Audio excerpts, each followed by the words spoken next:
युवाओं के साथ पाप करने वाले न घर के रहेंगे न घाट के। योगी आदित्यनाथ। न घर के रहेंगे न घाट के, कार्रवाई ऐसी होगी जो दूसरों के लिए नजीर बने। उन्होंने कहा कि हमारा पहले दिन से ही संकल्प है कि नियुक्ति की प्रक्रिया अगर ईमानदारी से आगे नहीं बढ़ पा रही तो ये युवाओं के साथ खिलवाड़ है और अपनी प्रतिभा को पलायन के लिए मजबूर करता है। अगर युवा के साथ अन्याय होता है तो ये राष्ट्रीय पाप है। पहले दिन से ही हमने तय किया कि युवाओं के जीवन और भविष्य के साथ जो भी खिलवाड़ करेगा, हम जीरो टॉलरेंस की नीति अपनाकर उन तत्वों से उतनी ही सख्ती और कठोरतम तरीके से निपटने का काम करेंगे। हमारे युवाओं के भविष्य के साथ खिलवाड़ करने की कोशिश करने वालों के खिलाफ सरकार पहले भी कार्रवाई करती रही है और एक बार फिर कड़ी कार्रवाई करने जा रही है। सीएम योगी ने कहा कि हम सभी तकनीक का उपयोग करते हैं, इसी तरह ऐसे तत्व भी तकनीक का उपयोग गलत कार्य के लिए करते हैं। कई बार सोचता हूं कि वो लोग तकनीक का इस्तेमाल करके अच्छे काम करते तो आगे बढ़ते और खुशहाल होते, मगर अब वे न घर के रहेंगे और न घाट के, और सरकार की कार्रवाई ऐसी होगी कि जो दूसरों के लिए नजीर बनेगी।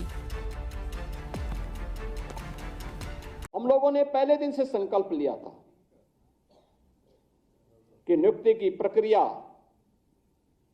अगर ईमानदारी पूर्वक आगे नहीं बढ़ पा रही तो ये युवाओं के साथ खिलवाड़ है और अपनी प्रतिभा को पलायन करने के लिए मजबूर करता है। ये एक राष्ट्रीय पाप है अगर युवा के साथ अन्याय होता है तो। और जो भी पहले दिन से हम लोगों ने तय किया है कि युवाओं के जीवन और उनके भविष्य के साथ जो खिलवाड़ करेगा, हम लोग भी जीरो टॉलरेंस की नीति को अपना करके उन तत्वों से उतनी ही सख्ती और कठोरतम तरीके से निपटने का काम करेंगे जो हमारे युवाओं की भविष्य के साथ खिलवाड़ करने का दुस्साहस करेगा। और सरकार ने जो कार्रवाई प्रारंभ की है, प्रारंभ में भी की थी, अब फिर एक बार और कार्रवाई हम लोग करने जा रहे हैं ऐसे लोगों को खिलाफ। क्योंकि हम लोग तकनीक का उपयोग करते हैं तो हम लोगों के समान ही वे तत्व भी तकनीक का उपयोग करने लगते हैं। कभी कभी मैं सोचता हूं कि अगर वे लोग भी अगर सकारात्मक सोच रखते तो संभवतः गलत काम नहीं करते, अच्छी दिशा में आगे बढ़ते, खुशहाल का जीवन व्यतीत करते। लेकिन अब वे न घर के रहेंगे न घाट के रहेंगे,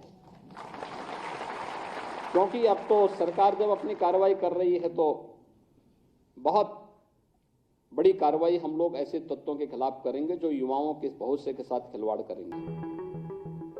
और कार्रवाई भी ऐसी होगी क्योंकि हम लोग जब कार्रवाई करते हैं तो उसको एक ऐसा प्रस्तुत करते हैं वो नजीर बन जाए।